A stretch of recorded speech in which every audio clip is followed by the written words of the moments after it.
ছেলেটা ঢাকায় গেল, খোঁজ নিতে পারলাম না। একটা ফোন দেই তো দেখি, কথা বলি কি বলে। দয়া করে মোবাইল রিচার্জ করুন। ছেলের মোবাইলে মেয়ে কথা বলে কেন? এই মেয়ে কথা বলে কেন? তোমার ছেলে ঢাকায় যে কি করতেছে? কিসের কথা বলে? ও ব্যালেন্স শেষ।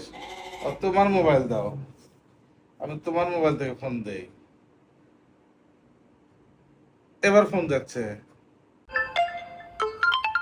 এই আব্বা ফোন দিছে রে, তোরা চুপচাপ থাক।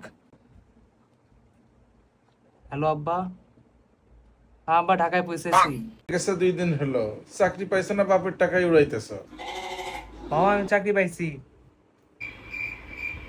তুমি চাকরি পাইছো, খবর দাও নাই তো। কিসে চাকরি পাইছো বাবা? আলহামদুলিল্লাহ। বাবা আমি কোম্পানিতে চাকরি পাইছি। ঠিক আছে, তুমি কোম্পানিতেই চাকরি করো। এই তোমার ছেলে চাকরি পাইছে কোম্পানিতে। ওর আমি বলে দিছি ও সাঁতার পারে না, ও কোম্পানিতেই করুক। বেশি পানিতে ডুবে যাওয়ার চান্স আছে। হ্যাঁ